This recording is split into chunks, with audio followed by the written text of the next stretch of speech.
Something happened in Shanghai today that honestly changed the entire conversation around the 2026. Formula One season. It was only round two, only the first sprint weekend of the year.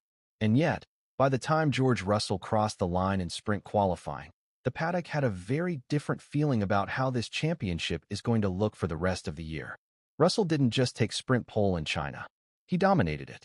He topped every single phase of qualifying, SQ1, SQ2, and SQ3, in a way that left reigning world champion Lando Norris more than 6/10 behind, and left Lewis Hamilton watching from fourth place in a Ferrari that simply couldn't match the Silver Arrow's pace.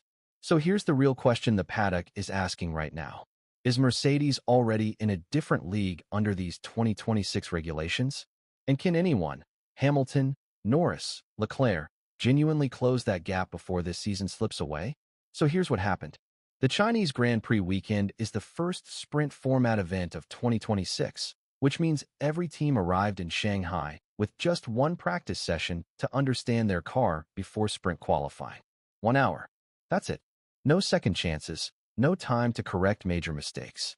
And on a circuit as demanding as Shanghai, with its long sweeping corners, energy-hungry layout, and one of the longest straights on the calendar, getting things wrong from the very first lap is extremely costly. From the moment practice began, the picture was already becoming clear. Russell topped the session, a 10th clear of teammate Antonelli, with Mercedes appearing to be in a league of their own over one lap. Norris was half a second back in third, but it wasn't just the lap times that raised eyebrows. Hamilton could only set a lap time more than half a second back from his Ferrari teammate Leclerc, and nearly a second and a half down on Russell, after a session that started in difficult style, spinning out and flat-spotting his tires. Then came sprint qualifying, and that's where things got really interesting. Russell went out and did exactly what everyone expected, but in a way nobody was quite prepared for. He topped all three phases of qualifying, with only the Mercedes duo able to dip below the 92-second lap time barrier. The stopwatch showed 1 minute and 31.520 seconds at the end of SQ3. Clean, controlled, utterly dominant. Now at first glance, it was easy to look at the result and say, okay, Mercedes are quick, Russell is in form, expected outcome. But then you look at the gaps, and something stops making sense as a simple story. Norris, the reigning world champion, was 0.621 seconds behind. Hamilton was 0.641 back. Leclerc was a full second away in sixth. Verstappen could only manage eighth, a colossal 1.734 seconds adrift of Russell. Those aren't qualifying margins. Those are race pace gaps. And that's where the real story starts. Because this wasn't a one-lap fluke. Mercedes led the field across the entire Australian GP weekend the week before, with Russell topping all three qualifying segments before leading home a team 1-2 ahead of Antonelli. 2 races in, 2 weekends of complete dominance. And the pattern is becoming very hard to ignore. But here's the twist that complicates everything. Ferrari came into this weekend believing they hadn't shown their full hand yet. Hamilton himself suggested Ferrari did not fully optimize their package in Australia, hinting there could be more performance to unlock as teams tackle Shanghai. So if this was Ferrari still finding their feet, why did the gap to Mercedes only get bigger? This is where things get genuinely fascinating. After sprint qualifying, Russell gave an interview that tells you everything about why Mercedes is operating at a different level right now.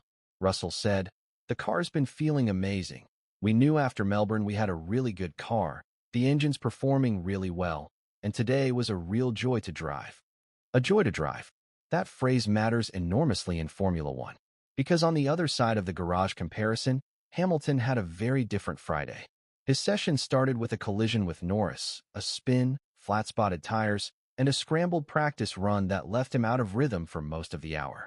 And even on a clean lap in qualifying, the pace simply wasn't there against the Mercedes. Hamilton acknowledged before the weekend that in qualifying, he didn't expect Ferrari to be at Mercedes level just yet, adding that there was still a lot to analyze and that it takes time. But here's the real technical detail underneath all of this. The 2026 cars have a 50-50 split between conventional and electrical power, making energy management the most crucial element in extracting performance at this early stage of the regulations. And Mercedes, right now, appears to have mastered that balance better than anyone else. Russell explained after Australia that Mercedes were quickest on the outlaps, got the tires in a great place, were quickest in all the corners, and got the energy management right. Every single element aligned. That is not luck. That is a team that genuinely understands its car at a deeper level than its rivals. So what does all of this mean for the rest of the season? The first and most immediate consequence landed directly on Ferrari. The team arrived in Shanghai with one of the most talked about technical innovations of the weekend, their radical flip-style rear wing, already nicknamed the Macarena wing in the paddock. But Ferrari parked the radical upside-down rear wing for the rest of the Chinese Grand Prix weekend, after Hamilton described its debut as a little bit premature. An innovation that was supposed to be a statement of Ferrari's technical ambition was quietly shelved before qualifying even began. That tells its own story. Hamilton himself was transparent about what Ferrari still needs. He praised the Ferrari car, but confirmed it still lacks power and is pushing the squad to work harder back in Maranello. On a circuit with one of the longest straights in Formula One, being down on power is not a small problem. It is a fundamental one. The second consequence hits the reigning champion directly. Norris came into 2026 as world champion, carrying enormous momentum from last season. But Red Bull's Verstappen struggled to eighth while complaining about the drivability of his car, and Verstappen continued his complaints about the RB22 post-session. McLaren, meanwhile, found themselves third and fifth, competitive, but clearly not in the same conversation as Mercedes yet. For Norris, watching Russell win in Australia and now dominate again in China, the championship lead is already starting to feel fragile. So right now, there are essentially three ways this 2026 season could develop from here. The first scenario is the one Mercedes fans are dreaming about. Russell continues this form. The energy management advantage holds across different circuit types, and by the midpoint of the season, the W16 is simply the car to beat on any track on the calendar. In that world, what we saw in Shanghai wasn't a strong start. It was the opening chapter of a title coronation. The second scenario puts Ferrari right back at the center of the story. Hamilton and the Scuderia find the power they're missing. The Macarena wing eventually works as intended, and the SF26 becomes the weapon it was designed to be.